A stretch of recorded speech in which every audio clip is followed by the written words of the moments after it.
And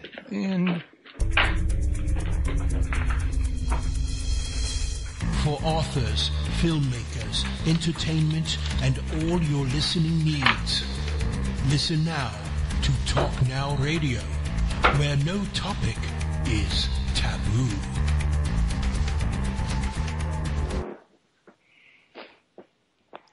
Hello everyone, welcome to Talk Now Radio. This is your host, Royce the Redneck Radio Man. And joining me today is Sahvanna Arienta, and we're going to be discussing her newest book, The Lightworkers Source. Well, I want to say newest, but I've actually had this one in the making for a while now, and I went in the hospital on a prior schedule, so she's had time to write another book, so we'll ask her about that before we call this the most recent, just to be on the safe side. Before we get started, I'd like to remind everybody that if you want to learn more about her, you can go to www.sahvannaarienta.com, and she has all her information on that one website. If y'all like to call in, the number is 832-632-7904. And as always, you can ask questions in chat. However, now the chat room does require a free membership. It's to keep the spam bots out. But we'd love to see people in the chat room asking questions. So, Sahvanna, how you doing today? I'm doing great, Royce. I'm so happy to finally be here with you. I know we had planned it a few times. So we're in the Mercury retrograde cycle, and it figures that we should come back full circle and finally get it together. So thank you very much for having me. Well, I want to thank you for returning. I enjoyed our last interview together. Yeah, I did as well. Thanks. So, now, is this your most recent book we're talking about, or have you wrote another one since? This is the most recent. There is another one in the making, but it's not yet completed. But the Lightworkers Source is the second in a series of books that really focus on the Lightworkers and just how they can help enhance their lives and kind of work with their abilities. And the next one will probably be on relationships. That's really what I'm focusing on. But the Lightworker Source is pretty much filled with a lot of practices and a lot of different ways that you can use your abilities. Like the first book, Lightworker, kind of explained what a Lightworker was and, helped people learn about themselves. And the second book kind of teaches you ways to work with what you learned in the first book. Okay. Mm-hmm. Kind of a 101 in-depth study, so to speak. Exactly. It's got a lot of practices in it and a lot of tools that can help guide you to use your gifts, which is wonderful and helpful for a lot of people. And also how to access your gifts, I'm sure. Absolutely. Mm-hmm. Now, what are some of these gifts? Well, like we talked about in the first book, if any of your listeners, got a chance to hear the first show or glance over the first book, the gifts that we talk about are empathy and intuition and awareness and all the different facets of yourself that help to make up your psychic abilities. Because we talk about the word psychic and it sounds so kind of mysterious and maybe even a little intimidating, right? But if we break it down, sounds overwhelming. Yeah, it kind of does for a lot of people. But really what it is just, the faculties that we're all born with and how to find out which one is our strongest point and how to enhance that and work with that. And, that kind of helps you to enhance your, quote, unquote, psychic abilities. We all have intuition on some level, right? So that's what I've heard tell you, yes. Yeah, absolutely. I think that's actually true because, how do you account for knowing when somebody's fixing to call you and stuff like that? Oh, definitely. And how do you know when you get that gut feeling or when you feel like just something is not right? That's intuition. And that is coming from a higher source because there's really no logical explanation a lot of times for that feeling other than that maybe, we're getting some guidance from somewhere else. And so we really need to learn how to recognize and trust our own intuition. And that helps enhance what we call our psychic abilities. Is there a danger of getting a a negative outside source as well you got to be careful of?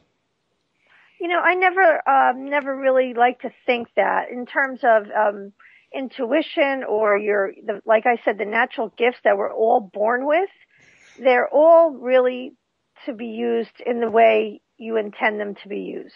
So if you want to use your abilities in a way that's not for your greatest good or for the greatest good of anyone else, then I guess you can bring in some negative aspects, but it's really up to you. It's really a choice that we all have to make. Okay. I really believe that. This here sounds a lot like the Psychic Self-Defense Handbook I once read by Jack Brockus. Right. I don't know if you heard of that book yet or not, but yes, I have. Oh, you have? Yeah, he goes into great detail. He was a ex-CIA agent, CIA operative, and he was also a martial artist, and he'd written a book on using your psychic to help defend yourself against physical as well as psychic attacks, in other words. Well, yeah, I mean, as far as being, psychic attacks, I think that we're all very, depending on our level of sensitivity, we're all vulnerable to other people's energies, and we're all affected by other people's energies. So, depending on how you're able to process those energies and kind of shield yourself, like he talks about the psychic self-defense, that's how it's going to affect you. So you have to learn, and there's a lot of practices in the Lightworkers Source that talk about shielding and protecting and kind of guarding yourself against other people's energies and absorbing other people's negativity, because that can happen very easily, especially for someone who's super sensitive. Yeah, and I think it seems to me like, and again, this is nothing that I've had, I could say I've learned, through in-depth study, but it just from what I've noticed in my own life, that it seems like one of the best ways to get to somebody's psyche is by tugging on their ego with the anger and jealousy and hatred and inadequacy and things like that. True. Again, the Lightworker Source does talk a lot about ego versus spirituality, and how ego is kind of like, it's a part of us really it's here for protection, and it's really filled with a lot of fear and a lot of insecurity. So the ego is the part of you that says, I'm not going to be able to do this, that I'm not going to be able to get this job, or I'm going to do terribly on this interview. It's there to really protect us, but sometimes it struggles with the spirit that is limitless. Your spirit can really manifest anything, but the ego kind of holds back. So that's true. The ego is a part of everyone. Even light workers have that part of that human awareness that's called the ego, and that's something that you have to kind of learn to temper a bit in order to really enhance your spirituality. Does anybody ever really get to a point that they're just working naturally with the ego and it's no longer an obstacle, so to speak? Yeah, absolutely. You can, like I said, you can learn to balance the spirit and the ego. See, in Lightworker Source, I talk about that we all have to go through phases of our human existence, and the ego is a very important part of it, because when we're born, and we're born here on Earth, we need that part of us to learn how to, navigate Earth, not get hurt, and kind of experience everything on a physical level, because obviously we're here in a physical plane, right? So we can't operate on a spiritual level all the time. So you do need to have that part of yourself that's kind of grounded here in the earth and in the physical plane to keep you safe.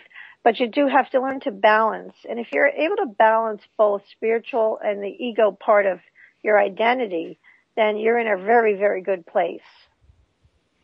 Okay, that's I've heard that before too. As a matter of fact, isn't that similar teaching to what you find in Hermetic tradition? Absolutely. And it's funny though, because in the book I kind of talk about the ego kind of like Freud does, like this, we have the id and the superego and how it pertains to light workers as well. So, that's a very interesting chapter in the book. It's chapter 3, which is called Humanness is an Illusion. And it talks all about the different stages and the different parts of the light worker's ego. So if anyone really wants to learn about ego and how it kind of balances out with your spirituality, chapter 3 in the Lightworkers Source explains that whole thing. Okay. Yeah, and I think it'd be a good thing for anybody to catch up on too. I know that a lot of the woes in the world today can be traced back to various people at different varying levels and walks of life that's acting more on the ego than they are in the spirit, and there's no balance between the two.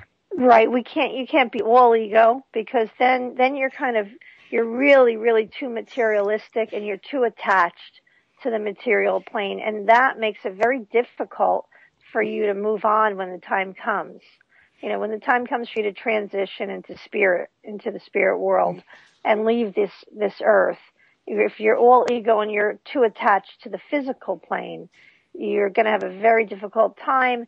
And that's when what they call you become an earthbound spirit, because you just cannot let go of the human part of your identity or the physical part. Well, if you're too much on the spiritual side, would you have trouble maintaining your existence in this realm? Yeah, exactly. That's why the Lightworkers Source teaches you how to balance that, because you do have two identities in one, and you have to adapt to the physical plane. You obviously are in a physical body and you're living in a physical world, so you have to be able to adapt and be grounded here. Otherwise, you're just you're not really carrying out your mission. You need your physical body and you need the physical world in order to carry out your soul's mission, right? So you have to be able to work with both. And that makes a lot of sense to me. Because it kind of reminds me of sitting on the border of two countries. Like if you're going out, I want to say it's Highway 84, you'll come to a bridge right at the end of Texas, and on the other side of that bridge is Louisiana. And you might say like one side of that bridge, the Texas side, could be your ego, and the other side, the Louisiana side, could be your spirit. And if you get too far into the Texas side, you get lost. You have trouble finding your way back to the Louisiana side. If you go too far into the Louisiana side, you have that same kind of trouble coming back to the Texas side. Yeah, exactly. You really got to find that middle ground. That bridge, you might call it. Yeah, because if not, you're not going to be able to carry out your spiritual mission, because when we all come here, we do have something to complete. And if you're not grounded and you're not in, really fully present here in the physical, your spirit's not able to carry out your mission. So you have to be on that, really in that middle ground. So how do you find out what your mission is? Well, that's really such a personal thing, Royce, that, I do help my clients to kind of like figure out why they're here or what they're here to do, but it's ultimately their discovery to make, because it's a journey in order to figure that out. Some people are here for healing. Some people are here for other purposes. So it's just something that as you go through life, you find what resonates with you. Where are you pulled? What makes you feel good? What brings you joy? And that's really where you belong. It's very, like I said, it's personal and it's kind of a simple thing. People get a lot of very confused and caught up in society and what they're supposed to be doing or where they're supposed to be. But really, what resonates with you? What makes you feel like you belong? And then you know that that's really where you're supposed to be. So it's, pretty much following your own heart. Yeah, it's very simple. Guide. Absolutely. Which in today's world, money is the main guide to a job, not the heart. Exactly. And that's what confuses people, because the money part, like the saying goes, you cannot take it with you. And it's so true. If you're not helping others and you're not creating light in your life, you can't take the other stuff with you, but you will take with you the joy and the good things that you've done. So that's really what your purpose is. It's whatever resonates inside you and what makes you feel happy and what makes you feel in place, in your life. Okay. Now, just while I'm thinking about it before I forget again, roughly how many more books do you think you're going to have in this series? Well, I'm working on one more on relationships because a lot of my clients come to me with relationship issues. I find that people who consider themselves light workers or very sensitive people tend to get caught up in dysfunctional relationships very easily. And I help them through that. And this is what the next book would be on, is how to avoid that and how to find that fulfilling relationship without always feeling like you need to be the one to heal or to fix everyone. Being that people who are very sensitive or empathic tend to attract wounded others, people that are wounded, they get caught up in a vicious cycle. So the next book is really going to help light workers to really function in healthy, loving, and balanced relationships. And it's kind of hard, I would imagine, to fulfill your own destiny and purpose while you're caught up in the middle of your mate's destiny and purpose. Yeah, and you're being drained by someone who really doesn't want to help themselves but wants you to do everything for them. And sensitive people, light workers, will do that. They'll be drawn to people who are wounded and want to fix and want to heal. And in the meantime, they're being drained of their light energy and they're not able to complete any real healing work because they're caught up in this dysfunctional relationship. And I get phone calls every day of people saying, why do I keep repeating this pattern? Why do I keep attracting the same type of mate? And this is what the next book will be on, why this happens and how to break that cycle. Well, some of these people that sit in there trapped, that they get into, relationships with I know many of them are, victim mentality, and they're stuck where they're at because they don't climb out of that victim mentality. But, in some of those people's cases, could it be that that's what their purpose in life here is to experience that and know what it's like? I think, I think to an extent, but I don't think that they're here to be, I don't want to use the word abused, but I don't think anyone is really put here for them to suffer. I don't believe that. I do know there are books and there's theories like that. I believe we're here to learn lessons, and I believe that we're here for a certain purpose in terms of karma and balancing, but I don't think we're here to be a punching bag for somebody else. I really don't. We have a choice, and we have a choice to make things better for ourselves. We're never born, with a plan that's, this is the way it has to be and that's it. I believe in destiny to a certain extent, but I also do believe in free will. So I think you can change that and you can really come out on the better side of a relationship that has a soul karmic or soul contract. So that answer to that question is kind of yes and no, Yeah. So I do believe that happens. It happens, but I do believe that there's a lesson to be learned, and we can get out of that situation. It's interesting. Well, while I was listening to you, the thought occurred to me that Jesus would have had no need at all to come to earth if there was no, if everything was predestined from the beginning. No one would be saved. There'd be no cause for him to call people to salvation. No need for him to be here.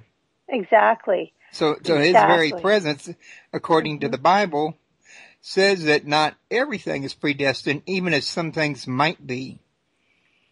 Yeah, I believe that it's kind of like this, in my opinion, Royce, and everybody has a different opinion. There's never any one absolute. But my opinion is that we're all set out on a road, and we can take a turn to the right or the left, or we can go straight. each destination is kind of planned out, but what do we choose? Which way do we choose? And that will take us to a certain place. So basically, the map may be all planned out before us, but we get to choose where we're going, which way we're going to go. And during the way, we're interacting with other people and their paths and the roads that they're on. So things shift all the time. So I do believe in a way that things are planned out, but we have a choice of which road to take. Maybe one of the things we get to learn is be prepared for the unexpected.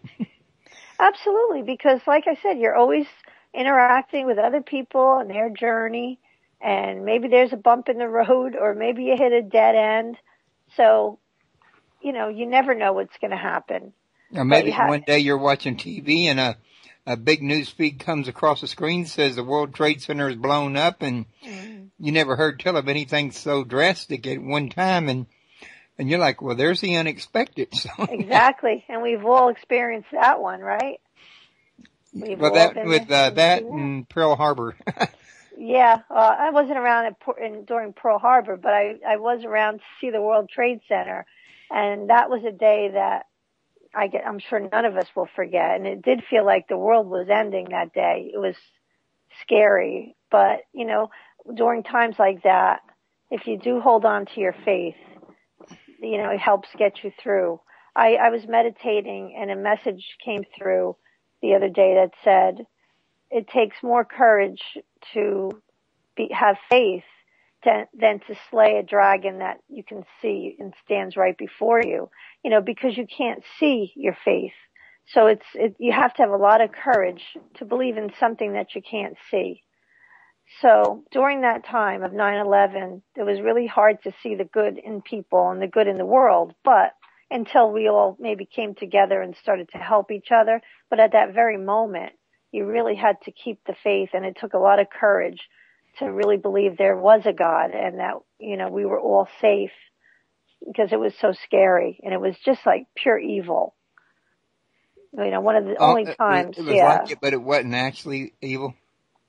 Well, it was one of the only times in my life that I felt, oh my goodness, this is scary, and I feel like we're being attacked by pure evil. That's how I felt at the time. But like I said, it took a lot of courage to really garner up that faith to know that there isn't all evil in the world, that we are protected and that there are good things. So sometimes you have to be very brave to keep that faith. And then too, a lot of people still have doubt, even if they believe there's an equal amount of good, because they'll say, but is the equal amount of good here where I'm at right now where I need it? Well, that's why you have to keep that faith. Exactly. Well, yeah, I mean, let's face it, be honest about it. It could be something as simple as going out to get a job, fixing your car, or a great spiritual evil. In all of it, the faith principle is the same. Without a faith in yourself and God in you, then yeah, you're going to probably fail if you just believe you're going to fail. There's no motivation to effort without that faith. Exactly. And like I said, sometimes, faith is something that you really can't see. You can't hear it at times. And it's something that is like kind of intangible. So it takes a lot of courage to really hold on to that. But it's important. It's something that we all need in order to just get by day by day. Yeah, sometimes getting by day does seem like this big evil monster in front of you. It does. Absolutely. Absolutely. For a lot of us, I can understand that. Well, yeah, because we all have our, what do you want to call that, day of the dark night or something like that?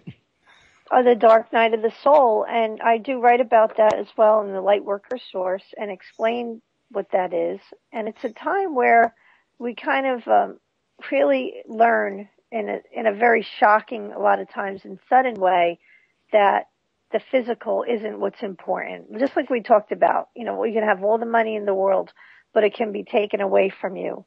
Anything physical can be taken away from you. And during the dark night of the soul, you have to come to realize that the only real thing and the only thing that's truly yours is your spirit and your faith.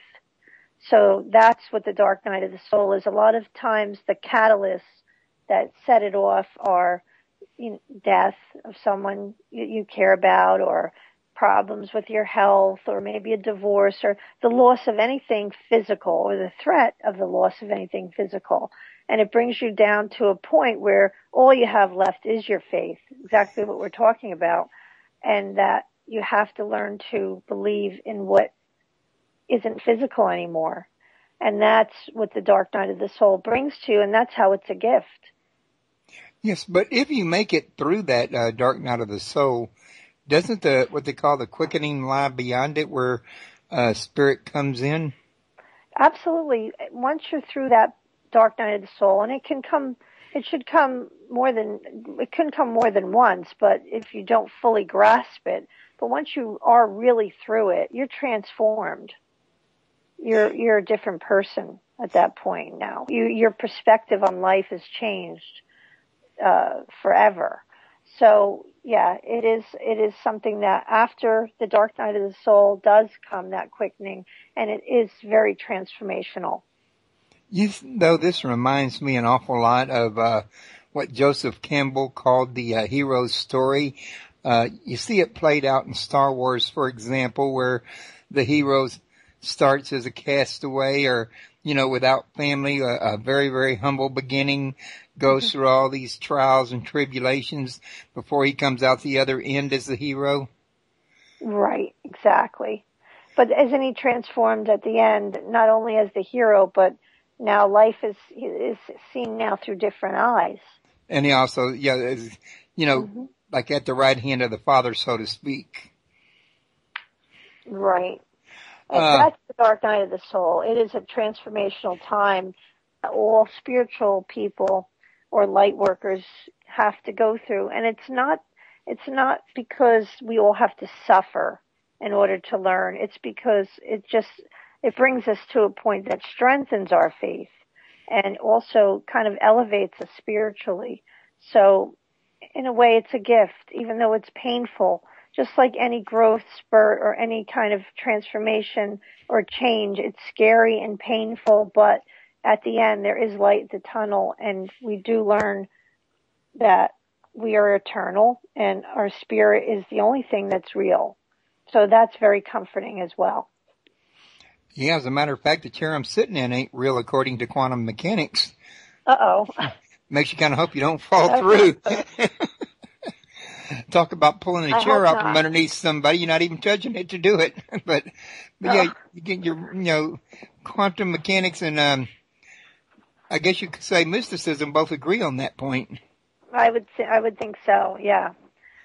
But, hopefully we don't fall through the bottom. We're able to, shift that focus and see the lighter side of things that occur during our life and learn from them.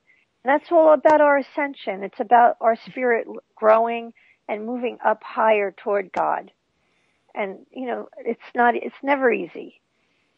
But it does get a little bit easier if you're willing to acknowledge God and the gifts that God has given you, I think, doesn't it? I mean, a lot of people say, like, it's simple to be exercising psychic abilities, or it's sinful to be having out-of-body experiences. You're leaving yourself open to spiritual attack and yada, yada, yada. Mm. But really, in all honesty, don't you might near have to exercise these gifts in order to get closer to God?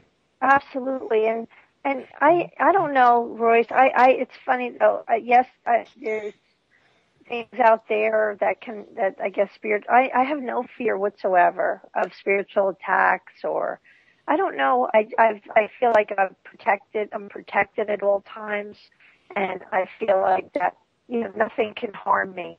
And I want everyone else that reads my books to also feel that way, because I don't want anyone to be afraid of their psychic abilities or paranormal or anything that's beyond the physical, and feel fearful that they're going to be attacked or something terrible is going to happen. So I don't know. I don't have any of those fears. When I do my work, I know it's coming from a place from God, and it's a gift.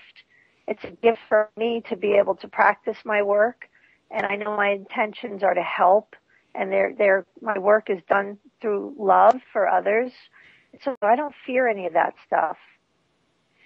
Okay. Now, real quick, why don't you share with the listeners some of the things about the book that it's important to you for them to know? Well, like I said, this book, The Lightworkers Source, has so many different practices for them to help learn about their abilities, their gifts, and also for them to be able to use them. Okay, so that's the most important part. When my editor came to me, he said, okay, we did the Lightworker, the book Lightworker. Now I want a book to tell people what to do with the gifts they have. And that's what this book is all about. It has how to raise your energy and vibration. It has how to use your dreams as a gateway to the other side. And it gives you step-by-step, practices that you can actually read through, and then you can do them. It teaches you how to handle empathy and how sometimes empathy can create weight gain or physical manifestations, and how to control that. It teaches you about your chakras, and also the most important chakra for the Lightworker is the heart chakra, and how to protect that. So there's so many different parts of this book that people are going to say, I always wondered this and how to do this, so this chapter is going to teach me that. So that's the kind of book that this is. It's a learning tool. So anyone who wants to learn how to use their gifts in any certain way, because there's hundreds of different ways here, should pick up this book and learn about how to use their gifts. Okay. Now, do you have any workshops or forums or groups or anything like that people can go to learn a little bit more about it? At this time, I really do not, because I've been working on some other projects. Aside from the book, I actually have a production deal for a television show, which is really exciting. And so I'm hoping that, that comes through. And I've been working with my production company on developing that. But as soon as that's all in place and that's ready to go, I probably will, hold some workshops. But I haven't been able to for the past 6 months. So I've been very kind of busy with the book and also the production of the TV show. Okay. Now, any idea what the name of this show is going to be? Well, it's all tentative, but it's actually the name of the TV show it's called Brothers-in-Law. Now, this is very interesting. It's because my husband is a retired New York City detective, and also my brother is also a detective. And they have a private investigations firm, and we work together. We all work together in solving cases. So it's kind of like a family show. It's not just about me, and it's about a psychic who's married to a detective, which is all 100% true, and, how we work together in solving cases. So it's pretty cool. You're making me think about that other show with a psychic detective called Psych, I think it is. I've heard of that show. That's kind of like a scripted show, right? Yeah, I think so. Yeah, this right. This would be more of a documentary reality show, and we're hoping we have a production company, and we're hoping to we just have to get it to a network, and we've been developing it for actually about a year. So it takes quite a while to get to network. You might want to try A&E. Oh, well, the production company we work with, they make the show Swamp People. I believe that may be on A&E. They do a lot of shows. So whoever they feel it's going to be best, well, that's where it's going to go. Uh-huh. Yeah. Well. It's cool. It's a really good production company. And they're really working in, it takes a while in development first. Well, you're going to have to let me know what channel and when this is coming out, because my wife's going to be wanting to see it. Absolutely. I think it's going to be something everybody's going to really enjoy. It really is going to have a lot of different aspects, not only the the paranormal, but the real detective work. You know, my husband was a decorated New York City detective, and now he's actually a criminal justice professor at in a college. And, you know, he has so much to offer the public in terms of his knowledge. And then my side of it is kind of so different because his way of investigation is so concrete, where mine is so kind of abstract, right? So you have the odd couple, and it's really cool, and it's really kind of fun. So I think it's going to be interesting. So I hope you don't mind me asking, but I'm dying of curiosity. Does your husband believe in psychic abilities? That's the funny part about the show, is that he's in a constant state of confusion about the psychic abilities. He knows it works, and he sees the results, but he can't, for the life of him, figure out how it works. Yeah, because, you know, being a detective, he's very analytical, and he's very much he needs to see evidence. He needs to see real kind of concrete scientific. Yeah, you know, they investigate. You know, he's trained to get, you know, obviously a police officer cannot arrest someone on an intuition or a feeling. So I hope not, because they got all kinds of feelings about me.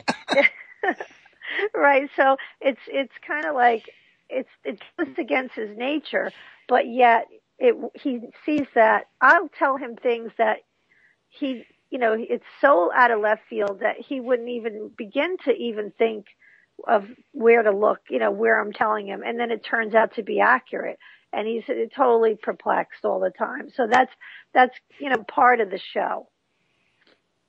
Okay. It sounds to me like your husband's a believer who just wants to be explained. Kind of a semi-skeptic believer. I know, right. But you can't explain it, but you can't not explain it either. So here we are. How can you believe something that can't be explained, but how can you disbelieve? Because, you know, it's just something is so intangible. And for someone who's been trained to investigate in a way that has to be so like precise and evidential, it's just, it's mind-boggling to them. So it's cool. But it sounds to me like you two are willing to be open-minded about where each other's at, and I think that's good.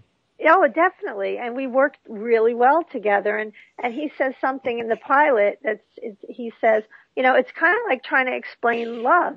You can't see it, you can't taste it, you can't smell it, but you know that it's there. So, you know, he's right. It's just something that's so intangible that someone who's so concrete as he is, it's difficult to understand. And that's the whole kind of crux of the show. So it's really, it's fun. Okay. So he's very supportive of you.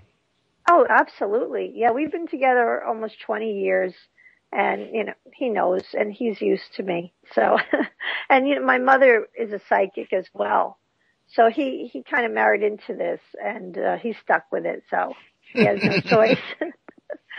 Well, you two guys, y'all are running behind. Me and my wife are up to 27 years. Y'all going to have to run faster to catch up. Yes, I think we got a ways to go, hopefully.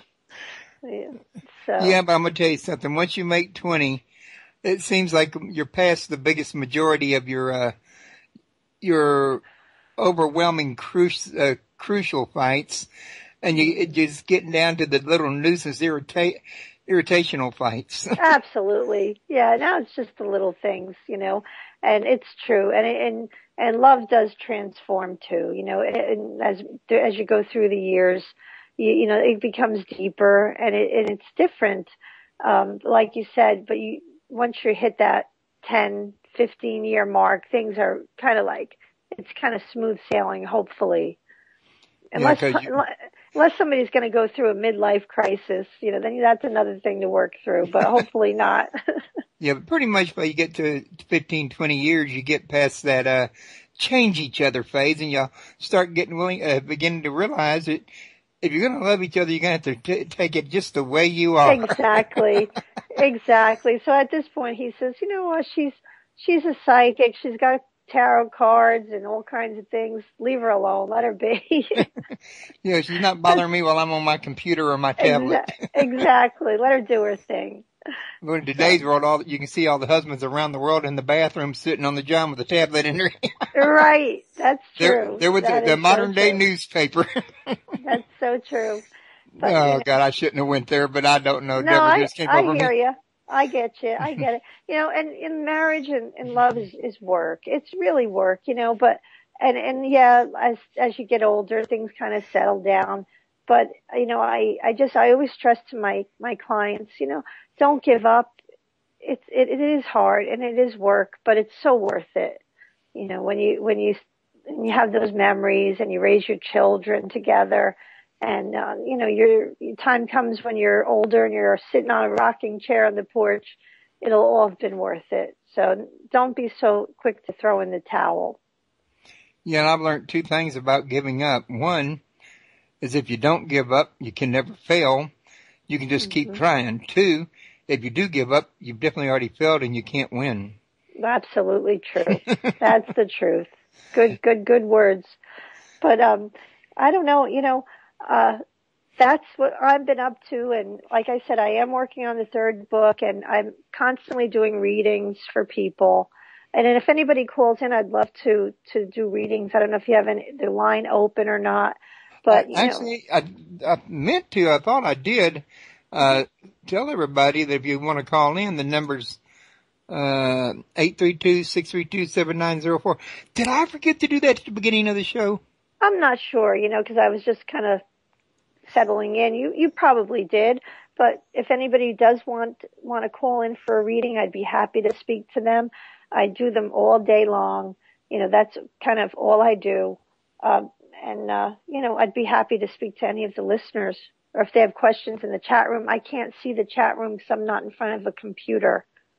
Okay, well, the chat room's pretty empty right now, but my show doesn't get a lot of live listeners. It gets a ton of YouTube and a ton of people in my archives.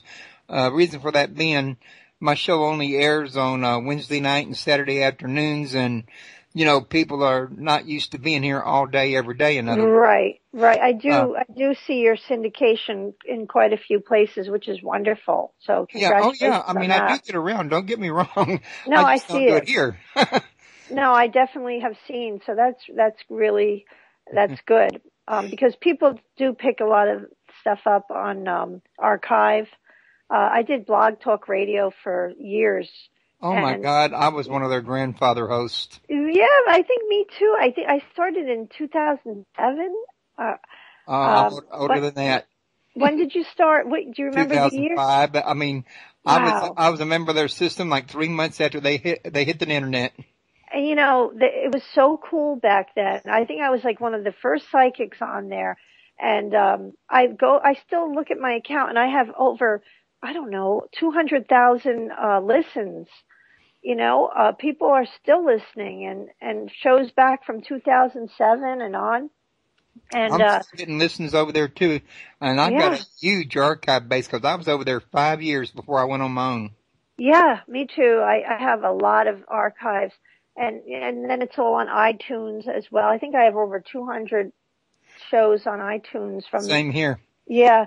And it was great back in those days, right? When internet radio was just starting. Now there's so many of them that people can't get to all of them live. It's true. And I'm seeing Blog Talk Radio hosts on Fox News and CNN. I see them, commentating on different news stations. So internet radio has really come a long way since the days when we started. Yeah. I can tell you that Blog Talk Radio has all these live listeners because they have all these shows in one location and they're broadcasting something 24/7. So people go there and they don't leave. A lot of people camp there. They make it their place to live. I enjoy listening as well. I really do. And I plan on going back. I always, think, okay, I got to activate my account and get back on, but I just have too many other things and haven't had a chance to really get back on. Because once I do, I really want to give it, 100%, not just, because I'm Right. writing, I'm doing something else, I'm doing readings. But So I you're would not even really, hosting radio at all right now. I'm not right now, no, because of the books and also this production deal, that a market development deal. So there's been a lot happening that doesn't leave much time because I also have my practice with my clients. So I'll get back. I know I will at some point. Now, your show was Soul Journey Media, wasn't it?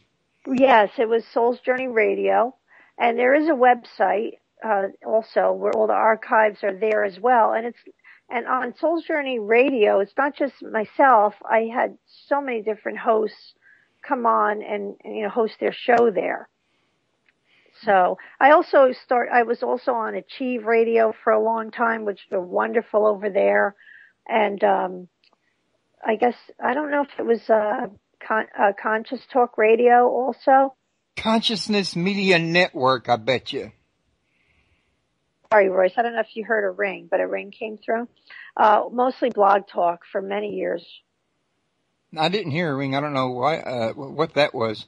I don't know. Something came through. It must have been Skype. Yeah, I was going to say that I left Blog Talk Radio 2 years ago because I was unable to pay the $40 a month. Yeah. And it was cheaper for me to set it up on my own website and run it off my computer. But since then, just recently, I was invited to go over to Revolution Radio once a week for a 2-hour slot from 1 p.m. Central to 3 p.m. Central and host Talk Now Radio on their network. They're a big network like Blog Talk. Oh, cool. And they're not charging for it. And I went over there every Thursday to kind of attract people to my show over here at the same time, in other words. Yeah, absolutely. But I was going to say, they got like 1 million live listeners at any given point in time. I'd be more than happy to set you up over there for a reading show. I don't know if you want to be on there for 2 hours, but what we can do is you can do 1 hour with me and the other hour I can do by myself, or I can have another guest. I would love that. I would love it. Would it be, and you would run the software, or they run the software? Because that was an issue I had in running my own show. I couldn't handle running the software and the show at the same time. I guess I'm not as good as you in, multitasking. I'm able to run the software. But if you would like that, I would love it. You said it's Thursdays? From 1 to 3. Yeah, I would love to do that. And I'll do readings for you, during that time, for an hour. I would probably be good from 1 to 2. Okay, well, let me ask you this. Are you on the East Coast or the West? I'm in New Jersey, so I'm on East Coast. East Coast, so you're an hour ahead of me. It's 8:47 where you're at, right? Yes. Okay, well, I'm running my own server here where we're talking right now.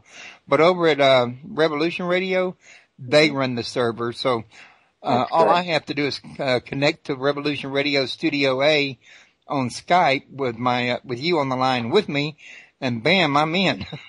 Well, let's do it. If you're able to, someone's running the software, that would be a lot easier for me. So I'd be happy to be on board with you. Well, yeah, and also the guy that owns the show, a lot of times he listens into my show because he likes me, if you don't mind my bragging a little bit there. I like you too. But I like you too, so I can understand that. But anyway, he listens in, and if he likes you, you might get contacted from some of his crew wanting to know if you want to fill a slot over there. Right. Well, maybe not. I can't speak for them, but of course, yeah. But like I said, as long as someone else is running the software, that's great, because that was where I had the issue of me hosting the show and running, because I used to run off SAM, spatial audio. That's what I'm using. Yeah. Oh, so you're able to do it. See, I had a difficult time. I could run it for someone else, but I couldn't run SAM and also, monitor everything and then host the show. It was just a little too technical for me. Oh, okay. Well, if that works better for you, it might be a good deal. It wouldn't hurt you to do an hour and do some readings over there, and you got a better shot of getting phone calls there than I think you do here, because over here it's mostly archives. Right, exactly. So it would be, you're an hour ahead of me? Yes, ma'am. So it would be 2 to 3? Yeah, Or that'd be 2 to 3 year time. okay, okay. Well, let me. I'll shoot you a Skype message, later, and we'll set it up.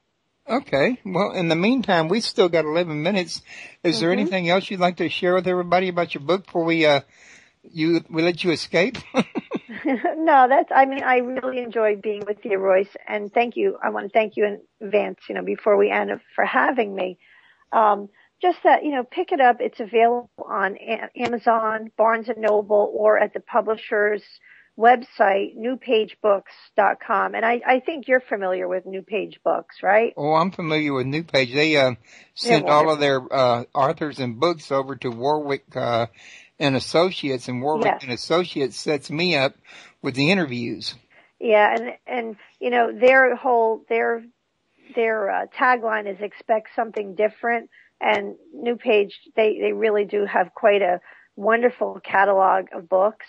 And, and like you said, you're aware of what they have, but they're a wonderful publisher. But you can pick the book up either at their website and then also look around, see what else that they have. So that's newpagebooks.com or Amazon or Barnes and Noble. And so they're also in the stores still, which I'm thrilled about, that even after 2 years, they're still on the shelves. And anyone who wants to learn about really why they feel a certain way, why they feel sensitive, why they maybe sometimes feel depressed, maybe there's a reason other than a chemical imbalance so that medication, can cure. And if they pick up my books, they might be able to identify why they're feeling the way they do. So I get so many emails about my books thanking me, really, and that's what keeps me going, Royce, are these emails and these affirmations that what I'm doing is really helping people. So it makes me feel so good, and it just keeps me going. So anybody who's listening, if you want to send me an email, please do, because I enjoy them so much. People say, this really helped me find out who I am and help me to live my life in a way that I'm meant to be, or I'm supposed to be. More So fulfilling. yeah, exactly. So, that's where these books are a gift to me, I mean, to get these emails. So anyone who feels displaced, maybe isolated or lonely, pick up the books, The Lightworker, and The Lightworker Source. And, you might find some answers, and it really might help you. And if it does, please feel free to contact me. And that's really all I have to say. I'm really grateful to have the opportunity, and I thank New Page Books for allowing me to get this information out there to the world. And thank you. Oh, you're welcome, and thank you for being a guest. And I want to mention to everybody out there listening, especially you authors out there, that not only is New Page a great place to go, but there's a subdivision of Simon and Schuster called Inner Bear Tradition and Company. And no, Inner Tradition and Bear and Company. I'm Bear, sorry. yes. Mm-hmm. And the people over at Inner Tradition and the people at Warwick, they're both the same. They go out of their way to work with radio hosts to get you on the air and get your book, the word about your book out. And they do a fantastic job of trying to get you noticed, in other words. So they're worth whatever they ask you to put into it, I'm pretty sure. Oh, absolutely. Absolutely. And, to have Warwick, is a gift as well, because, publicists they're very expensive, and, an author does need that help to get their book out. The books just don't sell themselves. It's work. Once you do write your book, that's the smallest part of your work, because you really need to get out there and create a platform to get the word out, so people will know about your book. So that's a lot of work, the marketing, and they do help you with that immensely. So Warwick and New Page Books are wonderful with that. And I have heard of Bear as well. I've seen their books on the shelves. Well, I work with 4 different publishing companies, and those just 2 of them. Right. Yeah. There are a few good companies out there, and I like them because they keep me stocked and guessed. Absolutely. And and you're a wonderful host. So I'm sure that it works both ways there. I'm sure they're very grateful to have you as well. Oh, I think I mean we that. work well together because we've been together for several years. So Yeah. it's been working out pretty good so far. I have no complaints, and I've heard none from them. But I do want to mention to everybody listening real quick, like before we cut and run, that I want to thank everybody who's been very patient with me during all the times that I've been in the hospital. Y'all be happy to know that there is a possibility that I found a way around the problem of never knowing when I'm going to go in. I got me a tablet PC, and I might be able to rig it where even if I'm in the hospital sick, I can use that tablet Android to conduct my show from my hospital bed. So wish me luck in that endeavor and getting that all configured. Let's hope that doesn't have to come to that, but yes, of course. I wish you luck in everything you do and continue. You sound wonderful this evening, so continue with the healing, Royce, and better health to you. Oh, thank you. And you're sounding pretty good too. I know last time I talked to you, you needed to reschedule. I think you said you lost your voice or something. Absolutely, yes. I had such a bad case of laryngitis, and it lasted about 6 weeks. I That's had to rough. be on, I had to be on steroids and everything. I mean, I don't know why, if it was viral or what, but yeah, I sometimes wish right. my wife would lose her voice for 6 weeks and not be able to yell at me. Right. Sometimes it's a blessing for those around me, but no, thank God that's over with. So, that did happen. That was, I think it was a few months back. So I understand, you're going through quite a bit. So you're in my prayers. Thank you. I appreciate that. And I'm going to go ahead and call this one a wrap. And like I say, you're always welcome here. I hope to have you back on your next book. And, we got each other on Skype. Let's stay in touch. Absolutely, Royce. Thank you so much. And thank you to everyone who's listening. All right, guys, I want to thank y'all. Don't forget to come join me tomorrow at www.freedomslips.com. That's the Revolution Radio Network you heard me speaking of, where Talk Now Radio is a part of their network. And from 1 to 3 Central Standard Time tomorrow, I will be talking to the author of The Vatican Heresy, and we'll be talking about how the Vatican was designed with sun worship in mind and in its very structural design. Until then, folks, y'all have a good night, and we'll see you.